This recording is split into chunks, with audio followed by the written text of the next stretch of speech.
Dear students, આગળના લેક્ચરમાં આપણે આર્થિક વિકાસનો અર્થ, હેન્સન અને સાયમન કુઝનેટ્સની વ્યાખ્યા અને આર્થિક વૃદ્ધિની મર્યાદાઓ આપણે જોઈ.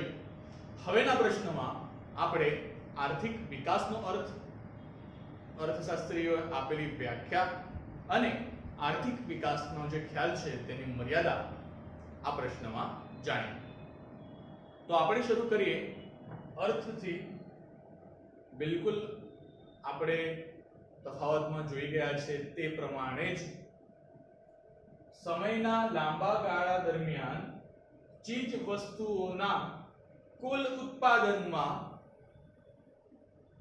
થતો વધારો એ આર્થિક વૃદ્ધિ છે.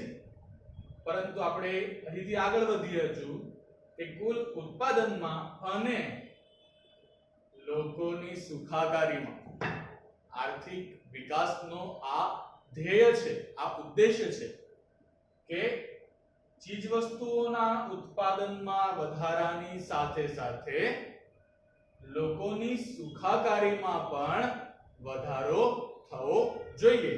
તો આપણે એને આર્થિક વિકાસ થયો છે તેમ કહી શકીએ. વિદ્યાર્થી મિત્રો, આર્થિક વિકાસની વ્યાખ્યાઓ આપણને આપેલી છે, જોઈ લઈએ. પહેલા છે માઇકલ ટોડેરો. માઇકલ ટોડેરોની વ્યાખ્યા. માઇકલ ટોડેરો શું કહે છે કે આર્થિક વિકાસ એ બહુપરિમાણીય પ્રક્રિયા છે. તમને એમ થાય આટલી નાનકડી વ્યાખ્યામાં તો શું સમજાયું, શું કીધું એમણે માઇકલ ટોડેરોએ? આવું તો કોઈ પણ કહી શકે, પણ એમનું દ્રષ્ટિબિંદુ તમે જુઓ. શું કહે છે કે બહુપરિમાણીય. હવે તમને એમ થાય કે સર તમે અમને અર્થ સમજાવ્યો અને તમે એમાં એવું કીધું અમને કે આર્થિક વિકાસ એ પરિમાણાત્મક અને ગુણાત્મક એમ બંને પ્રકારના પરિવર્તનો દર્શાવે છે. તો પછી બે જ પરિમાણ થયા, પરિમાણાત્મક પરિવર્તન અને ગુણાત્મક. તો દ્વિપરિમાણીય ના લખવું જોઈએ, બહુપરિમાણીય લખ્યું છે. કારણ કે ગુણાત્મક પરિવર્તનોમાં શું જાણવાનું છે? લોકોની સુખાકારીમાં થયો વધારો, કે લોકોની સુખાકારીમાં થયેલ વધારો. હવે એમ થાય કે બસ એટલું જ જાણવાનું છે ને કે લોકો સુખી થયા કે નહીં. પણ શું આ ગણતરી કે આ માપન સરળ છે, સહેલું છે? ખરેખર ઉત્પાદનમાં વધારો થવાને કારણે લોકો સુધી તેનો લાભ પહોંચ્યો? શું બધા લોકો સુધી તેનો લાભ સરખી રીતે પહોંચ્યો? આપણા સમાજનો જે ગરીબ વર્ગ છે, તળિયાનો ગરીબ વર્ગ છે, ઘર વિહોણા લોકો છે, શું એમના જીવન ધોરણમાં કોઈ ફરક પડ્યો? શું એમનું જીવન ધોરણ સુધર્યું?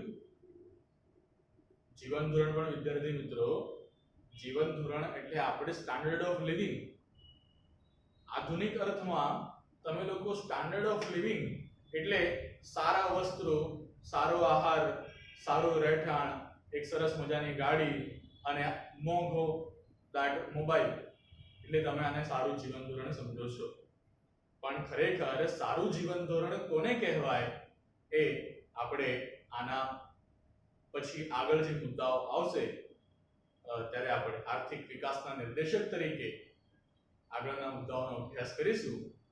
વિવિધ રાષ્ટ્રીય આવક, માથાદીઠ આવક, જીવનની ભૌતિક ગુણવત્તા, માનવ વિકાસ, તે દરમિયાન આપણે જાણીશું કે ખરેખર જીવન ધોરણ સારું હોવું એનો અર્થ શું છે. પણ અહીં તમે ટૂંકમાં સમજી લો કે તમારે લોકોની સુખાકારી, લોકોને ત્રણ પ્રકારે સુખ મળવું જોઈએ. શારીરિક સુખ એટલે ફિઝિકલી ફિટ, શરીર તંદુરસ્ત હોય, નિરોગી હોય. માનસિક સુખ,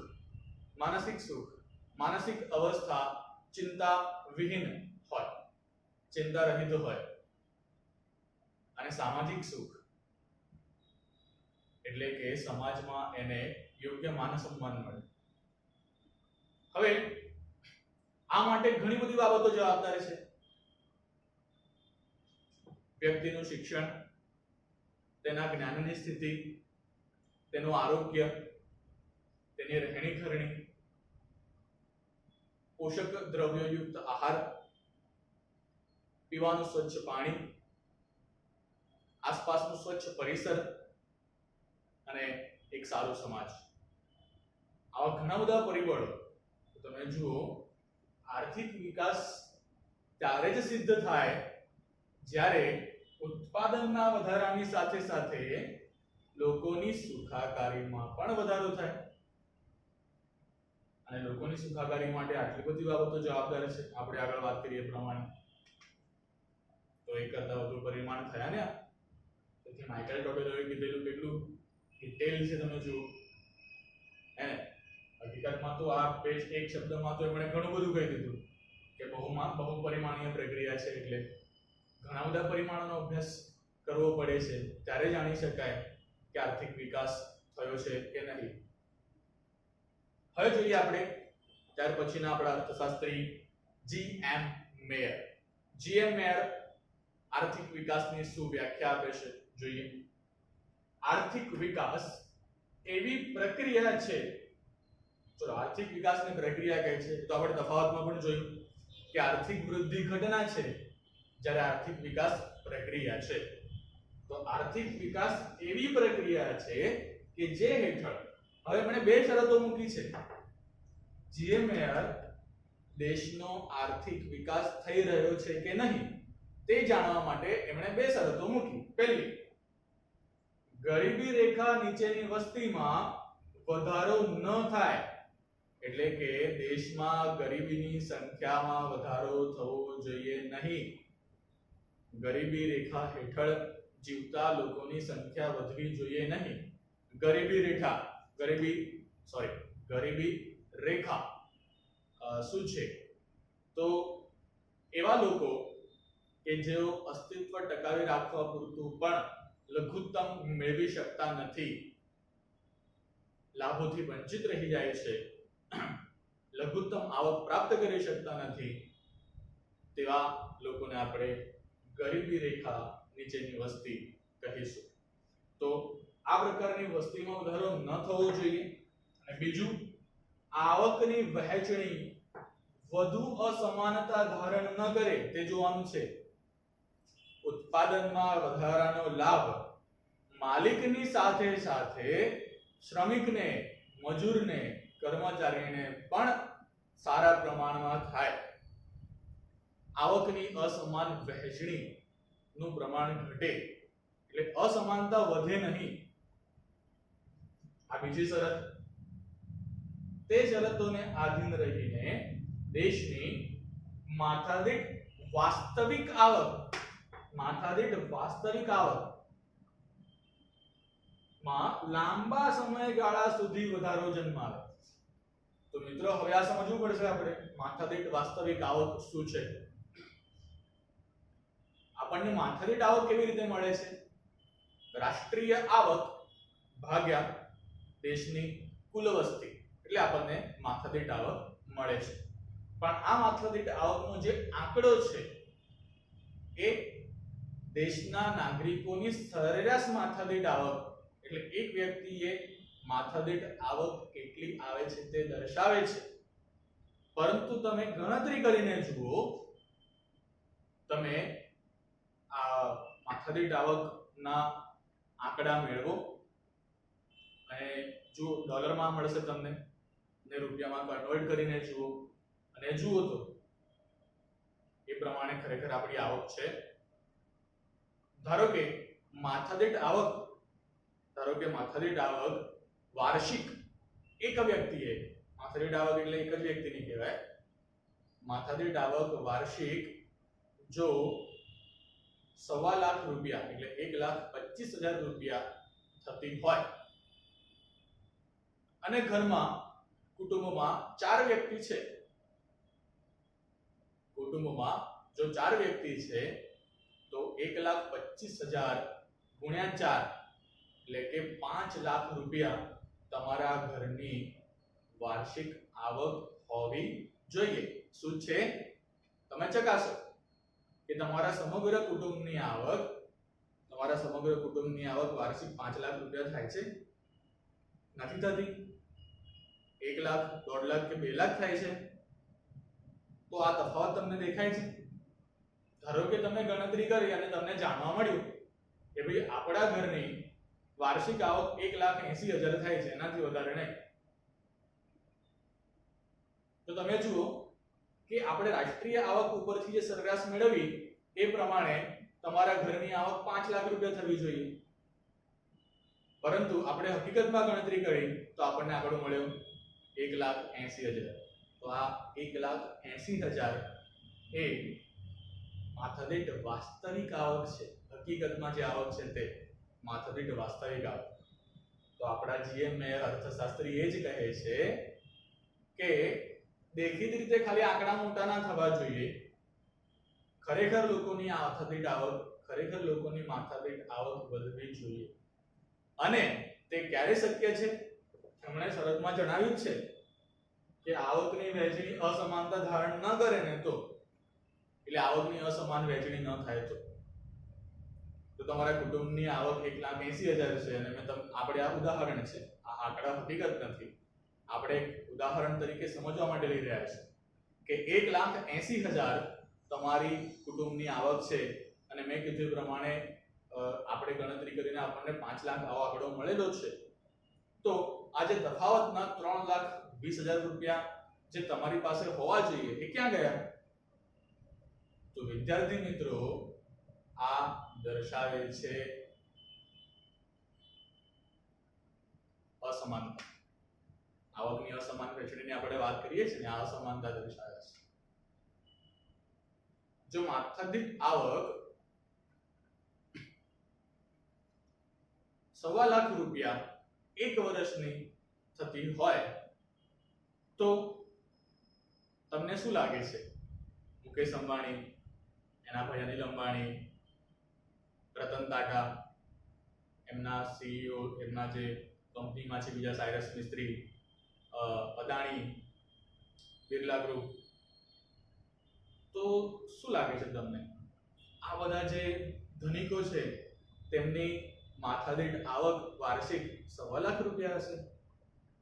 અરે આ ધનિકો તો એટલી આવક ધરાવે છે કે આ 1.25 લાખ રૂપિયા આવક તો કદાચ એમની સેકન્ડોમાં થઈ જાય. તો આ દર્શાવે છે આપણા દેશ ભારતમાં રહેલી આવકની તીવ્ર અસમાનતા.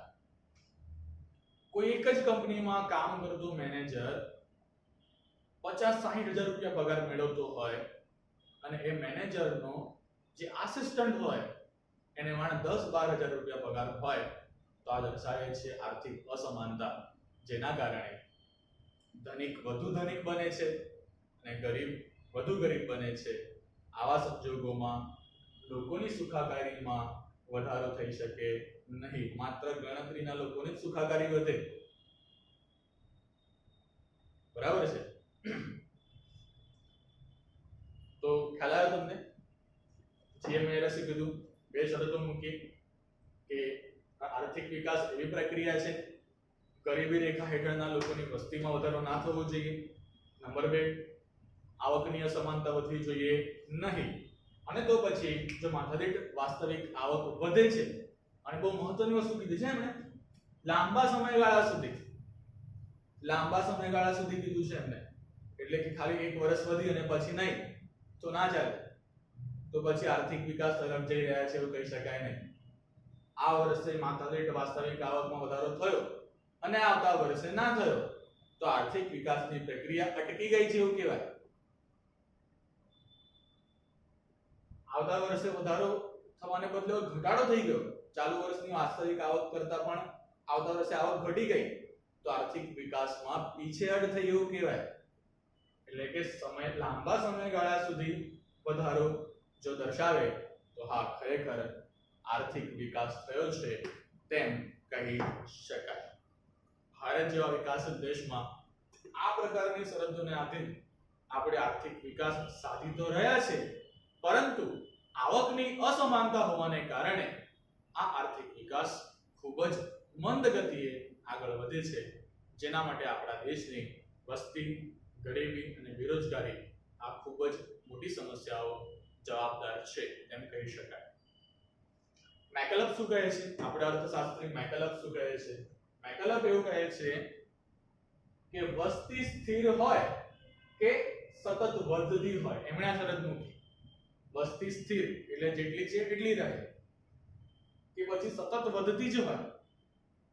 વસ્તીમાં ઘટાડો એ શક્ય છે નહીં. ધીરે ધીરે વસ્તી વધે છે પણ ઘટતી સ્થિર રહેવી કે ઘટવી બહુ મુશ્કેલ છે. જો ધારો કે જો વસ્તી ઘટે છે તો એનાથી સુંદર કોઈ વાત હોઈ શકે નહીં. પણ જન્મદરને નિયંત્રણમાં લાવીને, મૃત્યુદરના કારણે નહીં, જન્મદરમાં નિયંત્રણ લાવીને જો વસ્તીને નિયંત્રણમાં લાવી શકાતી હોય કે ઘટાડો કરી શકાતો હોય તો બહુ શ્રેષ્ઠ બાબત છે. ખાસ કરીને ભારત જેવા વિકાસશીલ દેશમાં જેની સમસ્યા છે અતિવસ્તી. જો એમ થાય તો આર્થિક વિકાસનો લાભ એટલે ઓછા લોકો વધુ લાભ, આ પરિસ્થિતિ સર્જાય અને ખરેખર લોકોની સુખાકારીમાં વધારો થાય. પરંતુ ભારત જેવા અતિવસ્તી ધરાવતા દેશમાં જો વૃદ્ધિ દર ખાલી 1%, 1% પણ હોય તો વિચારો બેટા તમે, ભારતની વસ્તી હમણાં આશરે 130 કરોડ છે. જો માત્ર 1%, 1% વૃદ્ધિ દર હોય ને તો પણ 13 કરોડ, 1.3 કરોડ તો વધી જાય. 1.3 કરોડ જેટલી વસ્તી ખાલી એક વર્ષમાં વધી જાય. વિચાર કરો, ઘણા કોઈ વિકસિત રાષ્ટ્રની તો આટલી કુલ વસ્તી હશે જેટલા આપણે ત્યાં એક વર્ષમાં બાળકો જન્મે છે. તો વસ્તી સ્થિર હોય કે પછી સતત વધતી હોય, પરંતુ ઉત્પાદનના સાધનો તથા ઉત્પાદનની રીતમાં ફેરફાર જન્માવતી એવી પ્રક્રિયા કે જેના લીધે માથાદીઠ આવકમાં સતત વધારો થાય. એટલે વસ્તી સ્થિર હોય કે પછી વસ્તી વધતી હોય. કારણ કે થાય શું બેટા, જો વસ્તી વધે તો રાષ્ટ્રીય આવક વધારે લોકો વચ્ચે વહેંચાય. તો રાષ્ટ્રીય આવક વધારે લોકો વચ્ચે વહેંચાય તો માથાદીઠ આવક છે એના કરતા ઘટી જાય. તો આ માથાદીઠ આવકને ટકાવી રાખવા માટે કે પછી એને વધારવા માટે રાષ્ટ્રીય આવક વધવી જોઈએ. જે પ્રમાણે વસ્તી પણ વધી રહી છે તેને લક્ષ્યમાં રાખીને રાષ્ટ્રીય આવક વધારવા માટેનું આયોજન થવું જોઈએ. તો આ વધતી વસ્તીની સમસ્યા સામે પણ જો ઉત્પાદન સાધનો તેમજ તેની રીતમાં ફેરફાર કરીને જો કુલ ઉત્પાદન વધારી શકાતું હોય અને તેના કારણે માથાદીઠ આવકમાં સતત વધારો થાય અને કન્ડિશન નંબર 2 તો છે જ, લોકોનું જીવન ધોરણ ઊંચું જતું હોય તો પછી આર્થિક વિકાસ થઈ રહ્યો છે તેમ કહેવાય. આ છે મેકલપની વ્યાખ્યા. હવે જાણીએ આપણે આર્થિક વિકાસના ખ્યાલની મર્યાદાઓ. પહેલું, આર્થિક વિકાસ પ્રગતિ દર્શાવે છે. કેમ? ઉત્પાદનમાં વધારો થયો.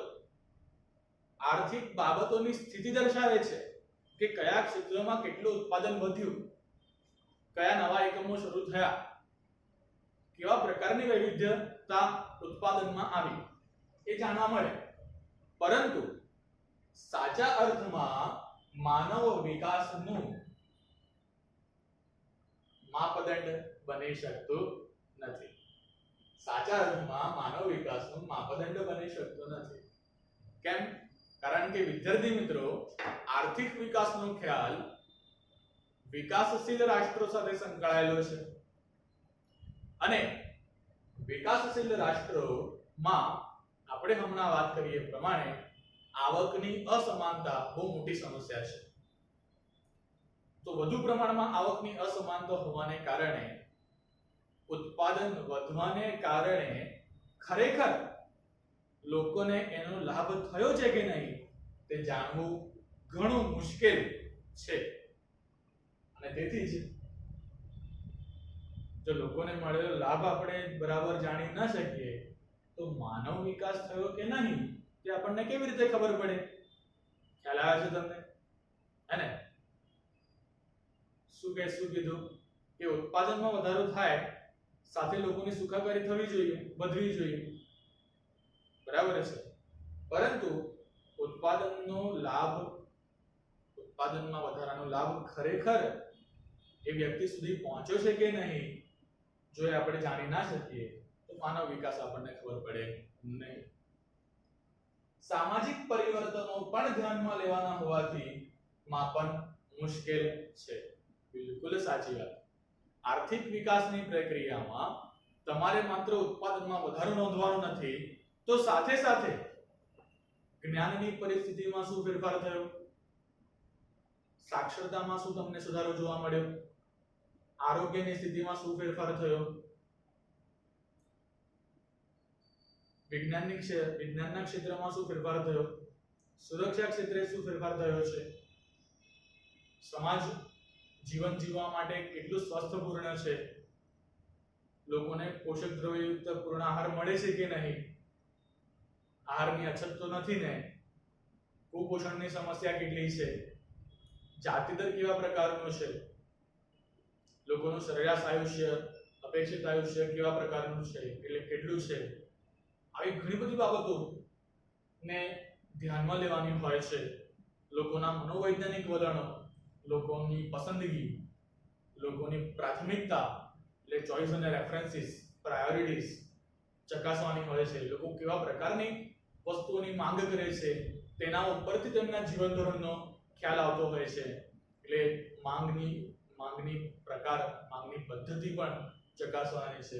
આવા ઘણા બધા સામાજિક પરિવર્તનો ધ્યાનમાં લેવાના હોવાથી આર્થિક વિકાસનું માપન ઘણું જ મુશ્કેલ છે.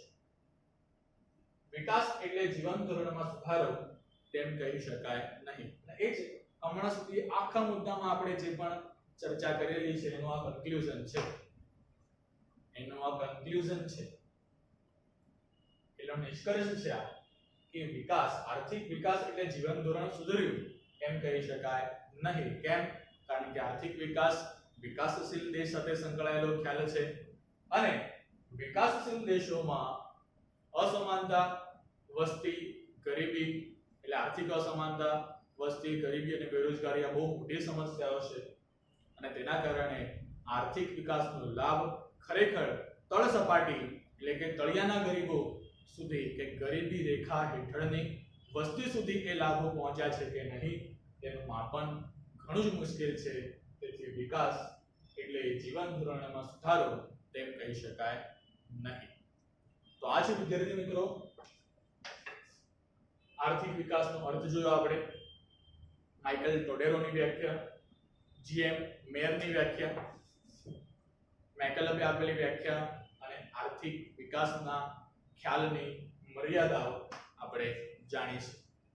હવે તમે આગળનો જે લેક્ચર છે આપણો આર્થિક વૃદ્ધિનો અર્થ, વ્યાખ્યા, મર્યાદાઓ અને આ પ્રશ્ન, આ બે વિડિયોઝ એકવાર જોઈને તમે પેલો આર્થિક વિકાસ અને વૃદ્ધિના તફાવત વાળો વિડિયો ફરી એક વખત જુઓ. તમારો આખો કોન્સેપ્ટ ખૂબ સરસ ક્લિયર થશે અને આગળની ઘણી બાબતો સમજવા માટે તમારી સમજ સ્પષ્ટ થયેલી હશે. તો આપણે આ લેક્ચર અહીં ફિનિશ કરીએ છીએ. Thank you very much. C you in the next lecture.